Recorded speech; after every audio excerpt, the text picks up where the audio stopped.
Magandang araw o gabi sa inyong lahat, lalo na sa mga OFW na katulad ko. Ako po si Rupito. Ang ibabahagi kong kwento ay nangyari noong taong 2011 lang sa Iloilo. Inaasikaso ko na noon ang passport ko. Sa hindi ko inaasang pagkakataon, may nakasagutan ako sa may terminal. Matandang lalaki yon. Nasagi ko lang ito nang magkasalubong kami.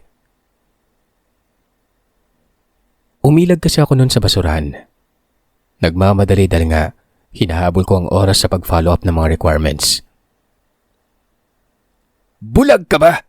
Walang iya ka. Nadumihan tuloy ang pantalon ko. Sarap mong sipain. Pasensya na po, hindi ko sinasadya.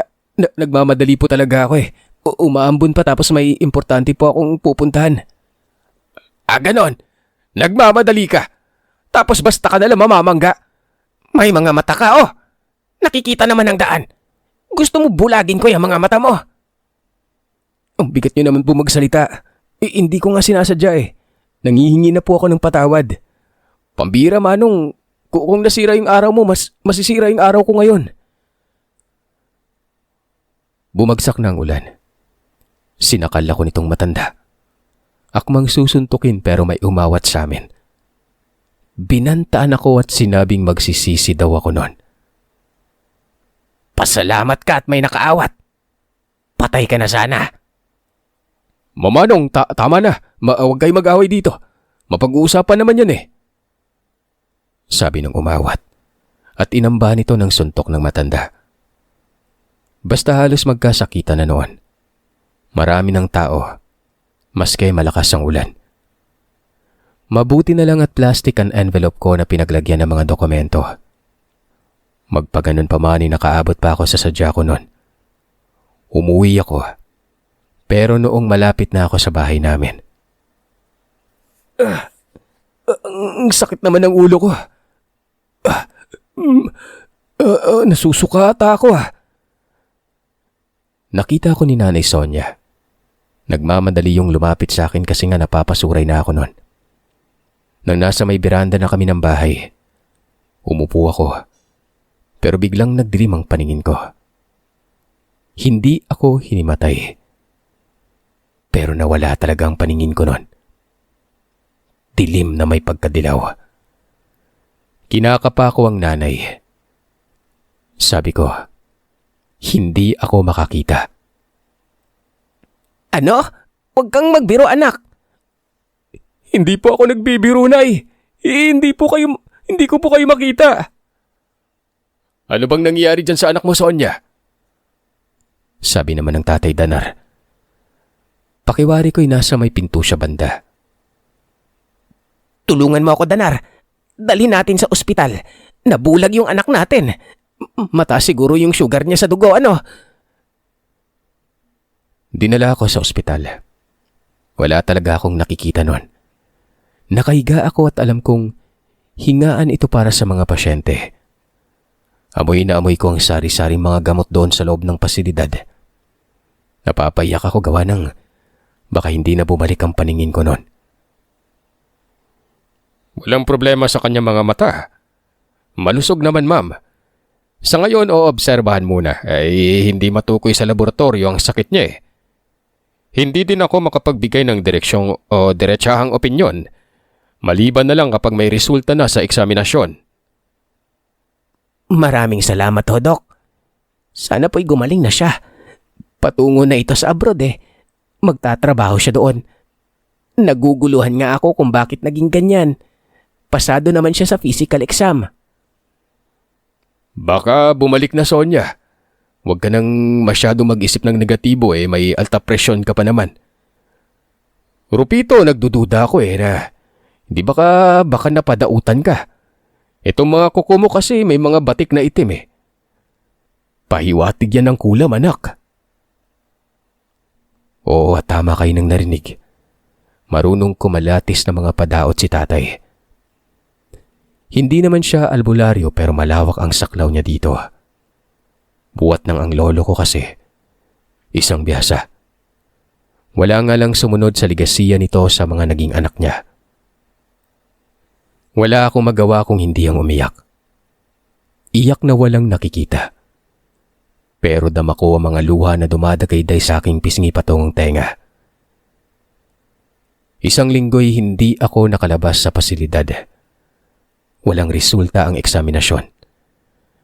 Hanggang sa sinabi sa akin ni nanay na total blind na umano ako. May sira umano sa mga ugat ko sa mata. Ayon ito sa doktor. May ipapainom sa akin ng mga gamot pero walang kasiguraduhan na maibabalik ang aking paningin nun. Binalot ako ng matinding kalungkutan. Kahit padilat ang mga mata ko. Para akong tulog. Ganon kahirap ang isang bulag. Umuwi kami noon. Hindi ako makalakad ng maayos. Inaalalayan pero natitisod pa rin. Pinapasaya ako ng mga barkada ko. Nilalayo sa pwedeng maging dahilan para maging depress ako at baka magpatiwakal. Bulag ako, pero hindi ako bingi. Naririnig ko ang pag-uusap ng mga magulang ko noon. Lalong-lalo na sa mga kalagayan ko. Tunog ng walang pag-asa. Bugtong na anak lamang ako, Sir Seth. Dalawa naman sana kami pero namatay ang isa ng maisilang. Tapos hindi na nasundan pa. Kasi nga may diferensya sa matres ang nanay ko. Ipapatingin natin yung anak natin sa albularyo, Sonia. May pinuntahan na ako. Masyado pang abala kaya sa susunod na linggo daw. Sinisigurado ko na yung biyasa talaga nakatulad ng tatay. Ikaw ang bahala, Danar. Naawa ko sa anak natin. Ang pangarap niya, papaano na lang? Pakiramdam ko ay nasa sala sila nanay at tatay. Ako naman ay nasa silid ko. Nakahiga lang lagi at walang humpay sa kakaiyak. Kapag nakakatulog ang diwa ko, malalaman ko yan gawa ng nananaginip na ako. Madilim kasi at kapag nagigising ako, madilim pa rin pero buhay na ang diwa ko niyan. Ganoon kasaklapang walang paningin. Lalo pat wala na talagang amag akong nakikita. Yung itim na dilaw, itim na lang talaga. Isang hapon, dumating ang albularyo. Mang Isidro ang itawag natin sa kanya. Sinuri ako habang nakahiga sa higaan ko. Hindi siya nagsasalita.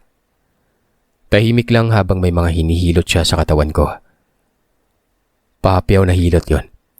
Sa may siko, sa may bandang kilikili, sa may singit ko, sa dibdib, hanggang sa nakarating ang haplos niya sa ibabaw ng mga mata. Kulam daw. Napakalakas umano nito. Para bang may matinding galit sa akin ang taong kumukulam. Tinatanong na ako noon kung may nakaalitan ba ako. Maraming katanungan. Ulting mong ang pagkakaroon ng relasyon. Natanong na rin. Baka may babae daw akong niloko. Malupit umano ang ginawang kulam. Pako daw na ipinako mismo sa isang bagay na kinargahan ng dasal kung saan naroroon ang presensya ko noon. Sabi ko'y wala akong kalitan sa mga kaanak. Wala din akong nakarelasyon. Wala akong hilig dyan. May nakaaway ako pero doon naman ito sa bayan banda. Matanda at mahaba ang buhok na nakatali. Yung ngipin na nasa harap, ginto ang isa sa mga ito. Ano? Abay siya ang kumulam sa'yo. Kilala ko kung sino yung pagkakalarawan mo. Nako, si Gaslot ang kumukulam. Mukhang alanganin na. Walang sino mang albularyo ang kumalaban kay Gaslot. Meron pero nagsimatay. Pagkatapos noon ay kinakatakutan na ito ng karamihan sa amin. Siya pa talaga dong. Mukhang malalagay din ako sa kapahamakan nito kapag sinubok ko. Gawa natin ang paraan. Pansamantala ibabalik ko yung paningin mo pero limitado ha. Yan ay dahil gagamitin ko yung katawan mo para pasapiin si Gaslot. Walang ano-anong biglang tinapik ang noo ko tapos nakaramdam ako ng tila inihipan ng mga mata. Lumiwanag ang paningin ko. Mula malabo hanggang sa naging detalyado. Dali-dali akong bumangon. Nasa tabi ko lang pala sila nanay at tatay. Hindi lang nagsasalita kaya hindi ko napansin. Itong albularyo ay may kasamang isang babae na parang kaidaran ko lang. Danar, hawakan mo yung anak mo. Ikaw naman, Sonia. Isara mo ang mga bintana. Walang lalabas ng silid. Gagamitin ko ang aura nyo para mas lumakas ang gagawin ko. Hindi ito biro kaya dapat nating pagtulungan. Kung ako lang mag-isa, tutumba ako kaagad. Hindi naman kayo diretsang matatamaan ito o apektado pero mauuna ako kapag pinarusahan niya. At kung papatayin, ako lang ang mamamatay dahil mapuputo lang koneksyon ko sa inyo. Day, Faith, alalayan mo ako sa orasyon na po ah. Ikaw din ang papaharapin ko habang nilalansi itong si Gaslot. Ikaw lang ang makikita niya. Pero hindi alam ni Gaslot na sabay-sabay tayo dito. Faith ang pinangalan ko sa babae. Apo pala ito ng albularyo. Yumakap sa akin si nanay. Habang si Tatay Danar ay tinalian na ako ng kumot sa paa. Matapos lang mag-iiyak sa dibdib ko ang nanay Sonia. Tinalian na din ang mga kamay ko nun. May isinagawa si Mang Isidro. May sinasabi pero hindi ko maintindihan. Pero habang nangyayari ito, parang nabibingi ako. Mahina lang ang pagsasalita ng matanda pero ang sakit nito sa pandinig ko. Hanggang sa dumilim ang paningin ko at hindi ko na alam ang mga sumunod na nangyari. Nagising ako noon gabi na at sa maniwala man kayo at sa hindi. Nakita kong duguan si Mang Isidro. Nakakakita na ako. Hindi ko alam kung bakit hindi ako bulag. May lalarawan ko kay Mang Isidro na para bang pinigang basahan. Namumula ang puti niyang damit. Hindi duguan na may sugat. Parang pawis yun. Nagtutubig ang balat niya. Dugo talaga at hanggang mukha yun. Humahangos. Nasa harapan ko lang yun. Sina nanay at tatay ay nakaalalay sa akin. Mabigat ang katawan ko na para bang lalagnatin ako noon. Sabi ko na nga ba, ang lakas ng depensa niya. Mahirap patamaan. Nagapos ko pero hindi ko napatamaan ng pamarusa. Naibabalik pa ito sa akin. Rupito dong, tiisin mo lang ah. Ibabalik ko sa katawan mo mamaya si Gaslot. Nababahala ako. Hindi para sa sarili ko kundi para sa matanda. Hindi naman may pagkakaila na nahihirapan ito. Lumalalim ang kanyang mga mata. Tapos, kapung-kapu talaga. Pinapahiran lamang niya ng tuwalya ang katawan niya noon. Itong si Faith ay nasa gilid niya. Nakahawak ang isang kamay nito sa ulo ni Mang Isidro. Hindi ko alam sa kung bakit ganon. Nakapikit ang mga mata ng babae. Bumubuka-buka ang bibig na para bang nagmumuni-muni noon. Pero walang namumutawing boses. Ibang paraan naman ang gagawin ko sa pagpatawag dong Ropito. Gising ka. May mahalay ka. Malalaman mo na nasa katawan mo si Gaslot. Pero hindi ka makakadikta sa sarili mo ah. Si Gaslot ang makakadikta. Maging sa paggalaw mo. Magsasalita ka pero hindi mo kagustuhan. Sa makatuwid ay hanggang obserbasyon ka lang. Gagawin ko ito para makuha ko yung aura mo. Dahil kinukulang ang lakas na naibibigay ng mga kasama natin dito. Hindi naman pwedeng magtawag ng ibang tao kasi nga, maselan ito at talaga magdudulot lang ng takot. Hindi naman ako nagsalita nun. Tumatango ako. Pero parang talaga ako mawawala ng malay. Nasusuka ako nun. Nagpapatay sindi ang paningin ko. Yung parang pabalik-balik noon ang pagkabulag ko. Maya-maya'y inangat ni Faith ang kanyang kamay. Sabay duro sa akin. Bigla namang pumalakpak ng isang beses si Mang Isidro sa bungad ng mukha ko noon. Gulat na gulat ako. Matapos lamang nito ay bigla akong nagsalita. Hindi ko kontrolado ang pagbuka ng bibig ko pero nagsasalita ako at iba ang mga sinasabi ko noon. Magtago ka man, nakikita pa rin kita. Matalino at nagawa mong gamitin ang presensya ng mga nasa paligid mo. Napapalakas mo yung katawan mo. Pero ito lang ang sasabihin ko. Hindi ka uubra sa akin. Para bang isang pangitain lamang ang nakikita ko. Para akong nananaginip. Mulat na mulat ako noon pero hindi ako ang nagdidikta sa sarili kong katawan. Tama si Mang Isidro. Nakakamangha pero nakakakilabot. Hindi naman nagsalita si Mang Isidro. Nakapikit ang mga mata. Nakaupo ito na parang Buddha sa harapan ko. Nagsimula na namang dumugo ang kanyang balat. Parang pawis ito. Nangangamoy malansa na nga noon. At itong si Faith bagamat alam kong napakatapang, parang nababahala. Sinampal ako ni Mang Isidro. Pagkatapos ng isang sampal na yon ay tumayo ng mabilis sa matanda. Pumalit sa pwesto niya si Faith. Si Mang Isidro ay kumakabig sa gilid hanggang sa nasa likod ko na ito noon. Damang-dama ko na hinawakan niya ang bato ko. Napakainit ng kamay niya pero hindi ako nasasaktan. Bumulong si Mang Isidro at ang sabi sa akin, maging matatag ako. Huwag mag-isip ng negatibo. Palakisin ko ang loob ko nang sa ganon ay hihina ang espiritual na enerhiya ni Gaslot. Parang napakadali lang ng mga sinasabi niya pero paano ko gagawin yun hindi na ako napapanatag. Hanggang sa nagdasal ako. Sa isip, karaniwang Ave Maria tapos Ama Namin. Pumuntong hininga. Tumingala. Pero naroroon pa rin ang takot ko. May tila bulong na para bang galing sa ilalim ng lupa nun. Gas-gas. Hindi ito boses ni Mang Isidro. Parang sa demonyo. Tumatawa. Nakakatakot pakinggan. Dito na ako sinakal ni Faith.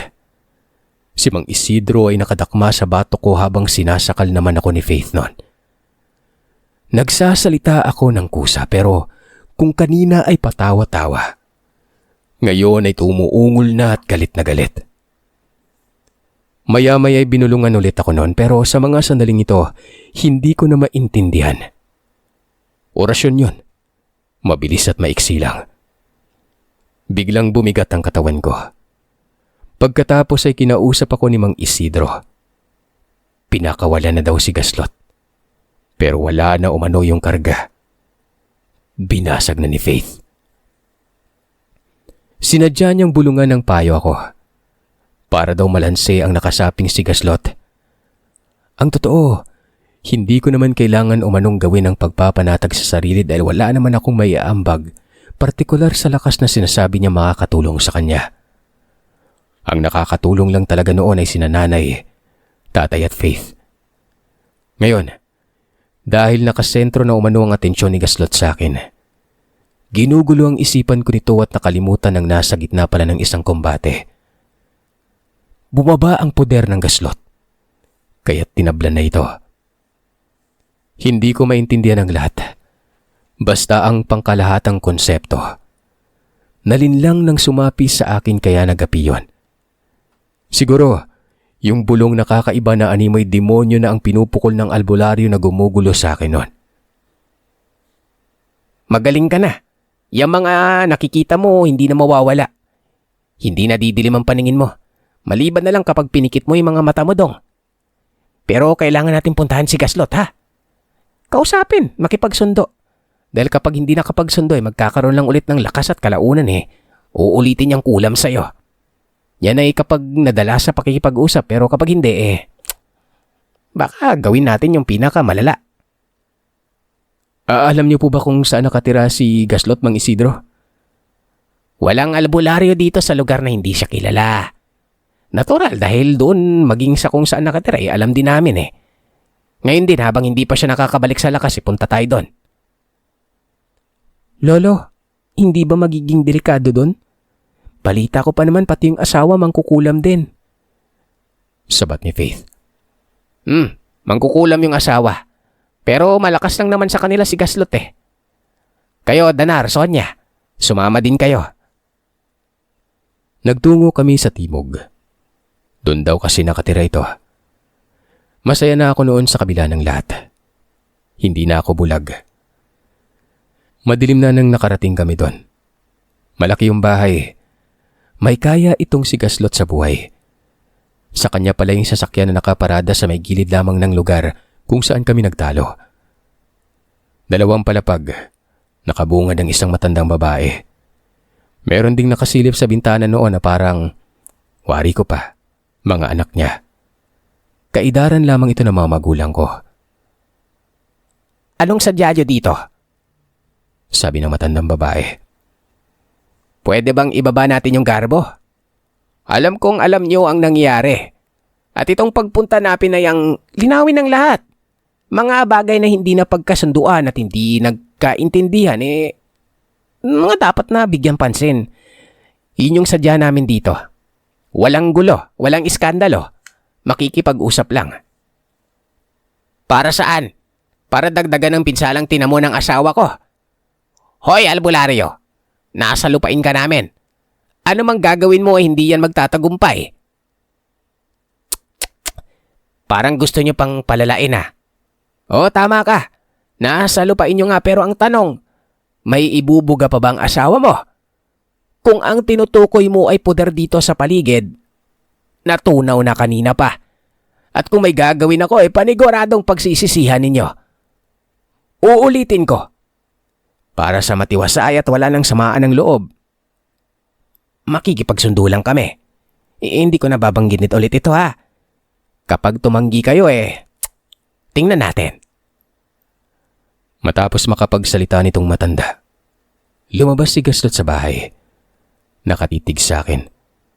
Hindi naman galit tingnan pero parang may dinadaing sa katawan. Nagtagumpay ka, Isidro. Paano mong ginawa ito? Ikaw pa lamang ang nakatalo sa akin. Hindi na importante na sabihin niyon, Gaslot. Tsaka hindi ito paligsahan. Diretsahan tayo. Hindi naman may pagkakailan na kilala mo ako. 10 na mga katulad ko sa lugar. Markado mo kaming lahat ito lang yung sadya ko. Naway maging mapayapa na ang binatang ito. Maliit na bagay lang ang pinagtalunan nyo.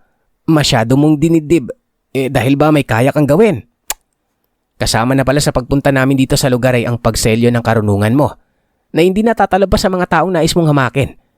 Magiging hamak na manghihilot ka na lang. Mabuti at lumabas ka. Mali ka nun. Lumabas ka sa bahay mo na siya namang wala ka na ngayong panggalang. Tama naman ang asawa mo May motibo kami. Ang ibig kong sabihin ako lang talaga. Hindi ko sinasabing totoo sa kasama ko. Lalo na sa mga gagawin ko kasi nga nakasubaybay ka pa sa akin Naputol man ang kombate pero alam mo ang mga ginagawa ko. Kailangan kong magsinungaling, Gaslot. Nakita ko nagulat si Gaslot. Mabilis itong bumalik sa bahay pero bigla na lang natumba. Nawalan ng lakas sa katawan. Nagkasigawan pa nga doon. Sabi ni Mang Isidro ayun na daw ang selyo. Hindi na bibiyayaan ang karunungan nitong si Gaslot. Wala na itong sasandalan na kadiliman. Pagtatawanan na lamang umano ng kung sinong demonyo ito sa oras na magtawag ng tulong sa karimlan. Ang masaklap, baka mamatay pa at kukunin ang kaluluwa ng demonyo. Napasimangot ako noon. Hindi pala pakikipagsundo ang sadya ng matanda. Hindi para magkaayos kami ni Gaslot. Bagkos, yung mga sinasabi niyang pagselyo sa karunungan.